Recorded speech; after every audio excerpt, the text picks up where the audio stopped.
judging the truth.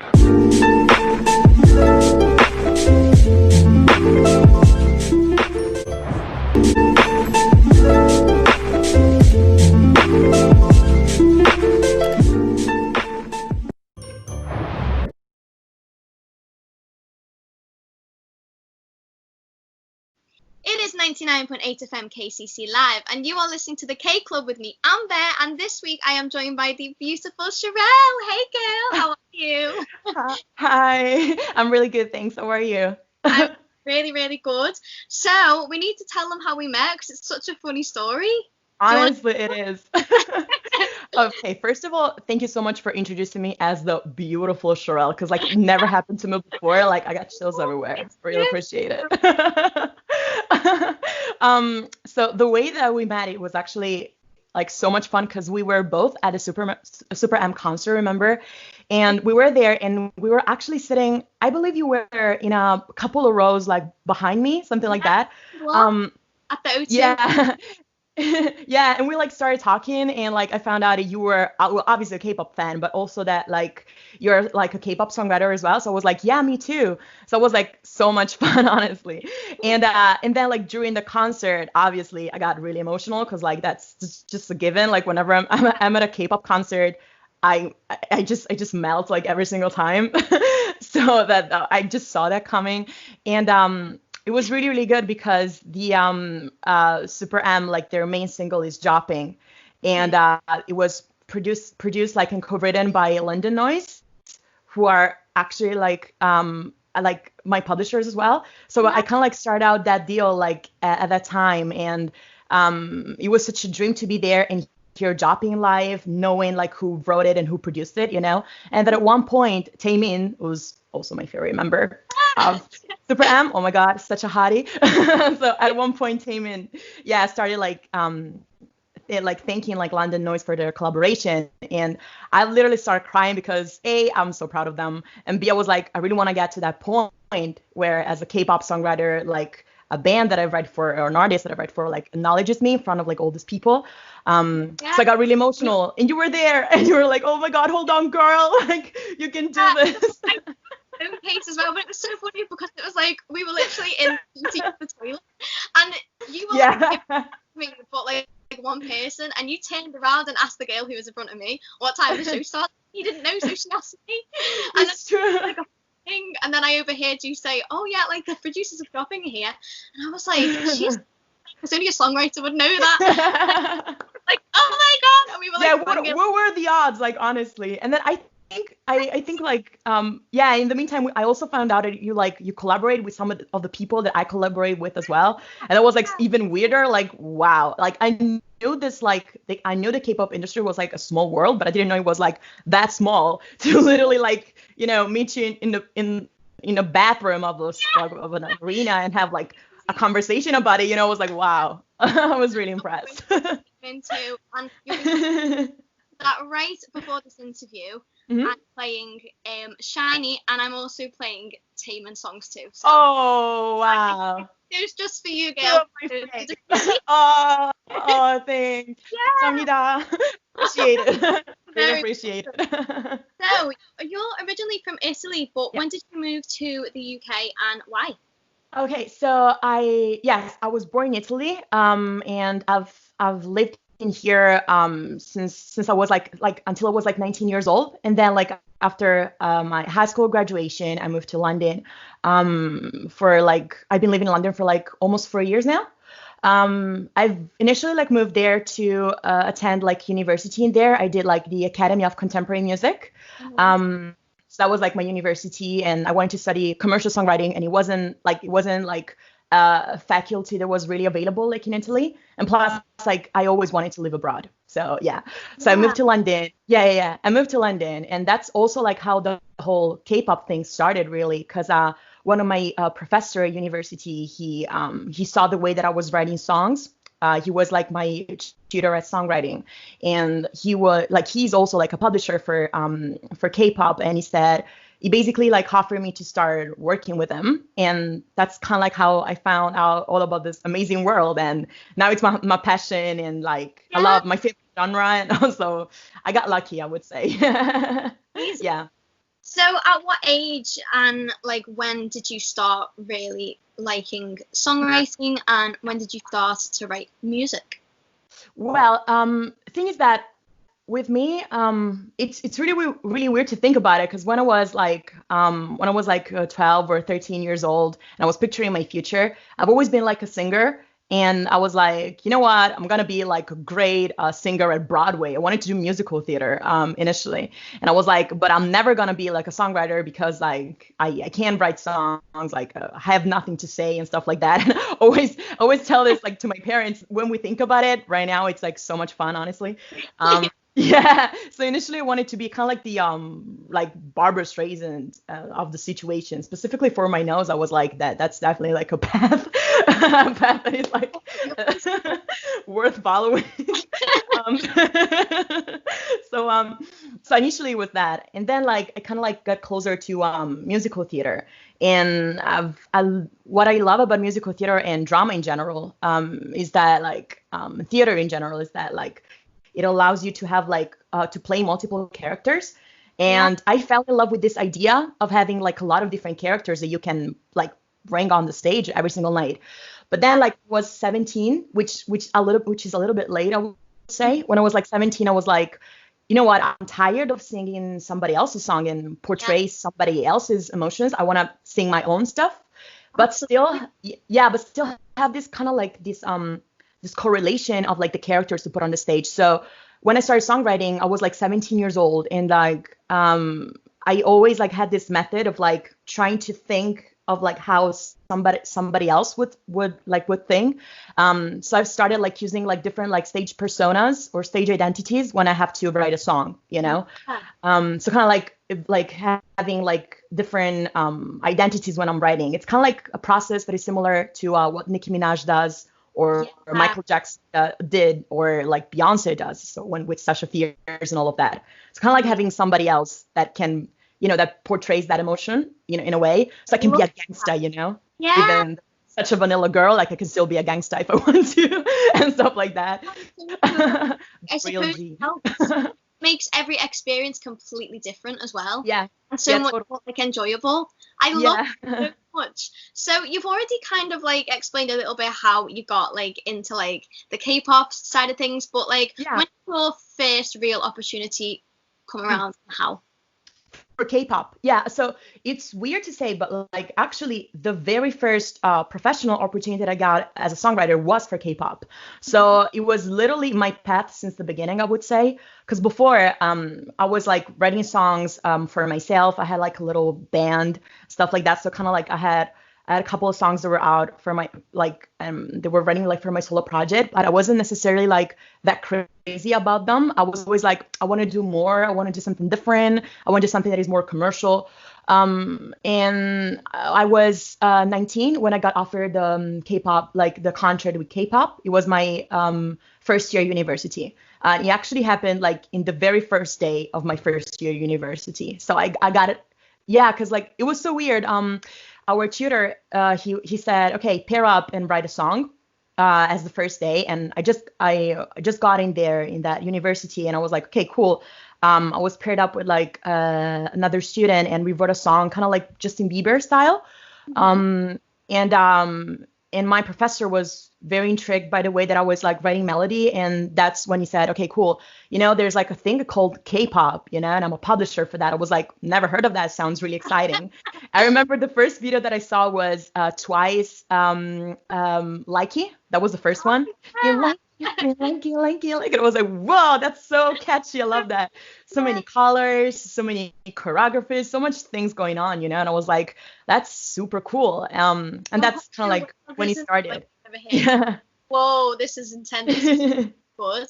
Yeah, definitely. But I think that once you get used to it, to have like a lot of stuff going on, you know, you kind of, everything else becomes like a little bit, I don't know, boring for some reasons. Like I love every music genre, and I believe that to be a great K-pop songwriter, you also have to be aware of all the trends, you know, all the other genres. Because in a song really, you have to rap, you have to Yeah, a melodies, mixture like, of yeah. everything. Yeah. Exactly. So I think you have to first be aware of like all the different trends and all the stuff that works, what's in the charts right now. So you kind of have to have that sensibility, I would say, for commercial music, and also be able to mix it all together in, in a finished and shiny product that like that idols can dance to and Yeah. that they can put on a great show with. So it's really, really exciting, Yeah, of honestly, every course. single time.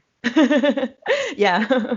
And obviously, you've worked with Taeyeon on her Japanese album, right? Yeah.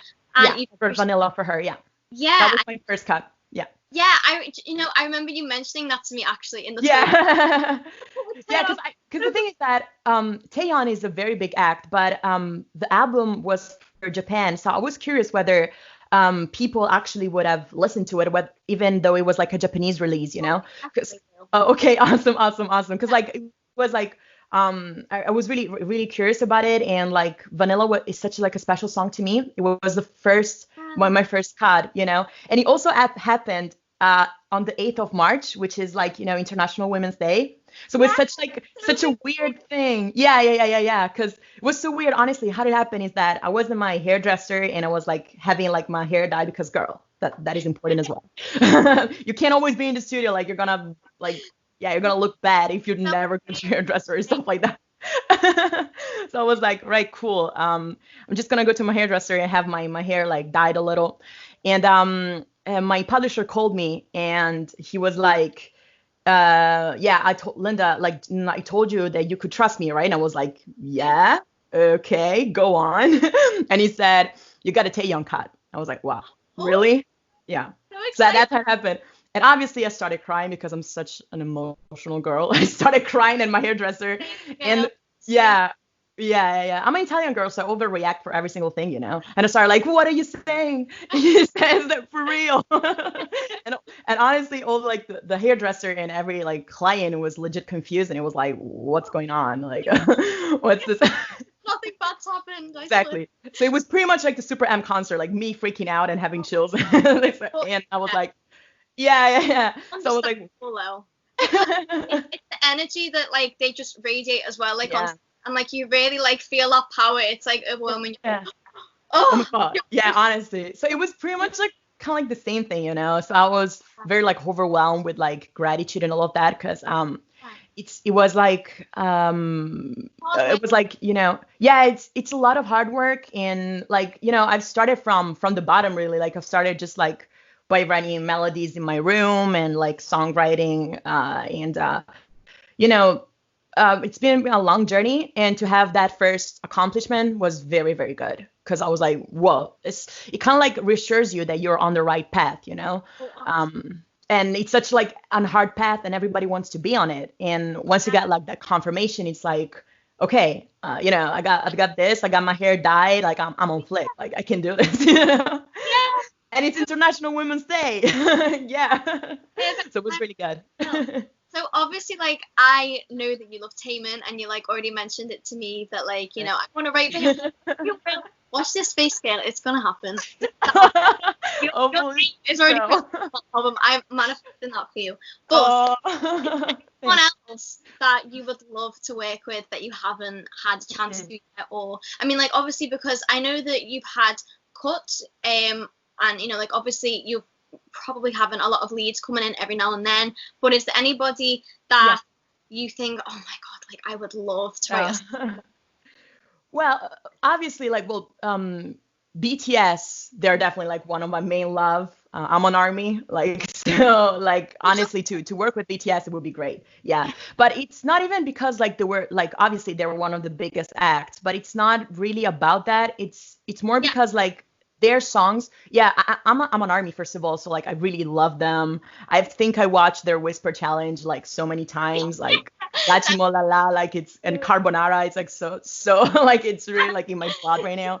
So yeah, but also because their songs helped me going through a lot, like specifically at the beginning, when like my career wasn't like necessarily like starting yet. Before the cut with Taeyeon, I used to listen to a lot of their songs, specifically like Mic Drop, to avoid like a lot of like bad vibes and haters and people maybe at my uni that were like they wanted to have the deal of K-pop as well, and they didn't. So they would start like, maybe bullying me and stuff like that. So it was good, to have their songs really helped me. Yeah. So yeah, haters gonna hate, players gonna play. Live a life, man. Good luck. So yeah. So yeah. Yes. What's that? Who's My your bias? Yes. Oh, RM. Big time, big time. I'm a Jungkook girl. Oh really? Oh wow. Well, Jungkook is my wrecker. So yeah. I could tell that because for your hat, for like your style, I could tell that you would go for him. It's gonna happen, girl. Trust me, it's gonna happen. So we are yeah. both gonna work with them. Yeah. And Honestly. So yeah, definitely BTS. But like honestly, I'm also in love with the style of SM. Definitely in love with that.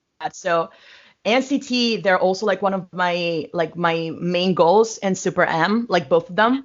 I really, really love their style. And then it's a little bit harder because they don't necessarily collaborate with that many songwriters, foreigners, but ATs as well. ATs are like, I'm an AT like big time. So actually, yeah. A friend of mine went to high school with Yunho, and they were like friends in high school. How crazy is that? Like he like. Oh my God, are you for real? No, for real. And actually, it was the same school as Kai from EXO and Jungkook too. Oh my God. Oh my God. He is like ahead of him, but it's so funny. Like it's such a small world. Honestly, it's crazy. So going to school with Kai, and you go, wow, just, like, what a great school. Like that would be absolutely crazy. Just like walking past him in the corridor, thinking, wow. I'd be like, yo, there's Kai from X. Yeah. You know what I'm saying? So normal. Yeah. We've recently just had a release with Oh My Girl on the licensing album Non-Stop, which is track 5 called Crystal. And we're going to play it on the show today. But before we do, can you tell us a little bit more about like what it was like working on that song and how it came around? Yeah. Of course. So with Oh My Girl, it was very interesting because there's like a producer that is a great producer and writer, and I don't want to start fangirling around again, but he's honestly so good. Yeah. His name is Stephen Lee, and he has been like he has like credits with pretty much everyone.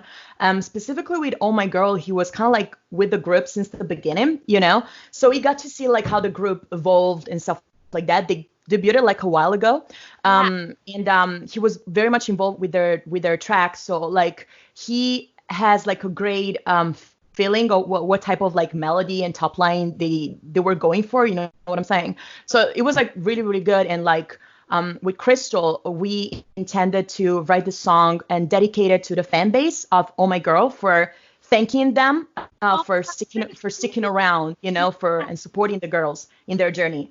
Fan base is called Miracles, and honestly, Miracles. Yeah. Honestly, after Crystal came out, I kind of became a miracle as well, because like I literally fell in love with like the group, Oh My Girl, and all of that. And also with Crystal, literally it was about like acknowledging the all the precious moments that like Oh My Girl have with their fans and the type of like relationship that I have.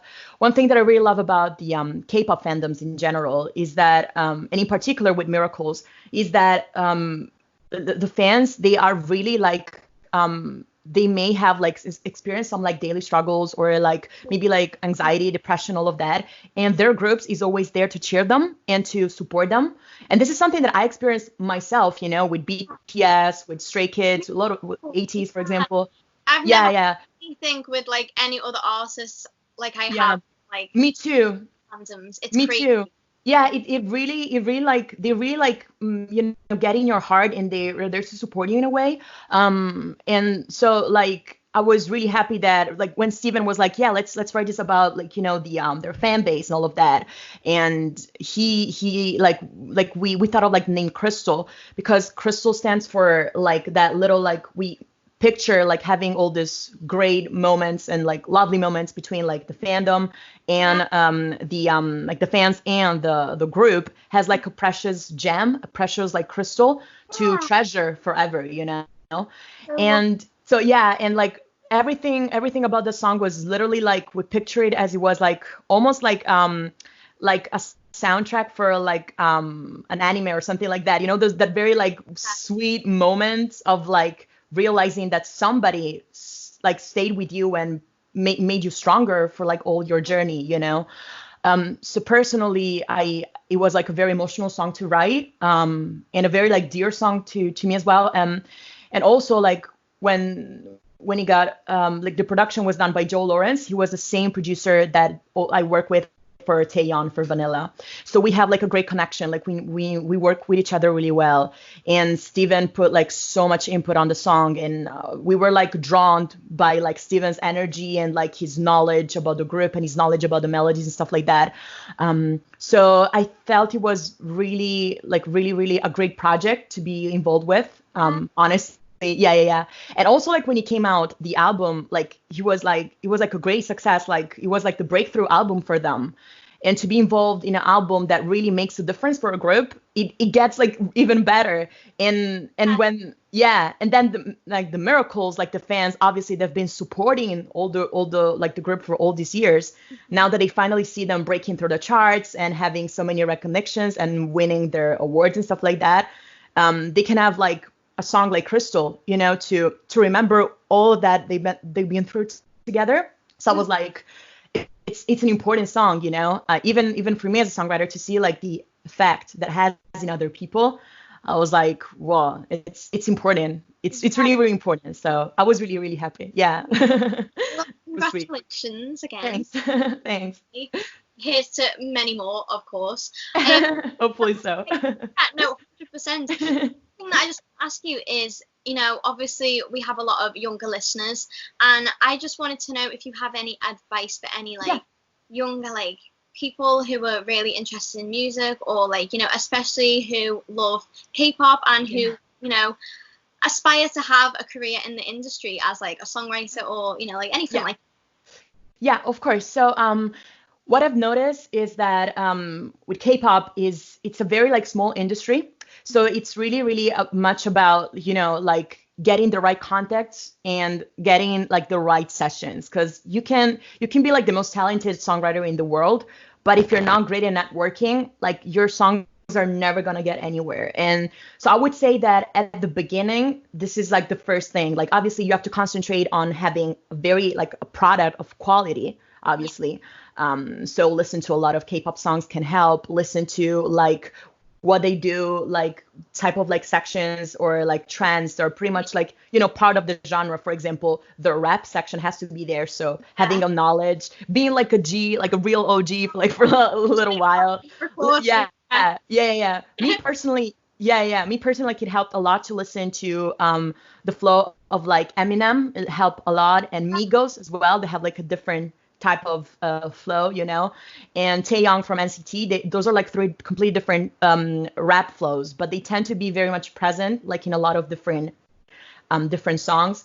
One thing that I've noticed is that vocal arrangement has like a great part when pitching a song, and this is not something to underestimate at all, because like nailing the right harmonies and nailing the right ad libs, the group feel, specifically when you're writing for a lot of groups, it's really important, you know. So with me initially, I was doing like a lot of things by ear, and then like sometimes I listened to the a cappella version of other songs to see how they arrange it in a way. You can find them online. It's like so useful. And when I'm short of time, I can't really have the time to figure out all the harmonies. I use that, which is really helpful. Definitely network a lot. It seems like there's like the Western publishers, they're kind of like trying to get more in the K-pop game. So I've seen, for example, that on Music Gateway there are more opportunities for like syncing songs to K-pop projects. Definitely that could help. And also there's like a lot of like, you know, parties, or like the K-pop community is very much active, specifically in London, I've noticed. So there's like loads of like parties and you know, maybe like convention and stuff like that. Go there, you know, because there you can meet like people like me that are kind of like already like, you know, just writing for the genre. They have like some cuts out there. You can meet like the great producer that is there because he wants to, you know, to have like a little bit of fun while probably listening to songs that he wrote himself, playing by the DJ. So I personally go to a lot of that, and I met a lot of people through that. And Instagram is also like another thing that that mustn't be like underestimated. Like a lot of the contacts that I have, I made it like through Instagram. Just maybe like, you never know, just maybe like drop a message to a producer that I like, just saying to him like generally that you like his song, like, or her songs, and just like showing your appreciation. And you never know, you can land like a session after that. At the beginning, I used to post like a lot of like stories where I was kind of like rapping and stuff like for K-pop demos, and I was like, yo, this is my new K-pop song. And sometimes I put like I use a little hashtag of K-pop, and a lot of producers watch that, and maybe they contacted me in the future for that, So Instagram is honestly a great tool like for business. So yeah, and definitely like network, write a lot, use your social media in a wise way. And the most important quality is that have faith, I would say. Have faith. Because like a lot of the times in the journey, like of, getting a deal, getting a publisher, getting my first cuts, there were like a lot of times in which I could have said, no, this is too much. This is too much hard work. I can't do this, And I thank God every single day that I didn't give up, because I would have been so unhappy. So if this is something that you really like and you feel like you were made for making music, whether it's K-pop, whether it's any other genre, so don't lose the faith on it, honestly. One song, something with Alone last week. It also takes us one song and then thousands of opportunities. Of course. And it really takes that one song. You know what I'm saying? Like I've noticed it with Taeyeon and with Oh My Girl. I've noticed it with with Bang Bang, like a song that is again for K-pop that I wrote for like, and I'm singing it for like a video game. I've noticed like it went really well. I have so many opportunities that came out for me because of that. So it really takes like one song, but to get that one song, you have to make so many others, and people don't know about that. You're the one that knows how many demos you're making a week or a month. And it's up to you to be disciplined and to work hard, to network, and most importantly, to believe in it. Because if you're doing all of this without believing in yourself, you're never going to get it. You know what I'm saying? You have to believe in what you do and the value that you bring in a session, and you have to believe in hard work. That's what I believe in. Yeah, honestly.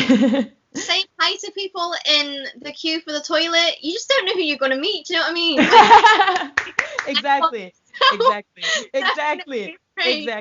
Listen, so much for agreeing to come on the show. It's my pleasure. Thank you for inviting me. You're welcome anytime. I would love to be back. Time from now, when you've got thousands more other cuts of people on, and you can tell me all about it, and we can have another chat. Of course. Definitely.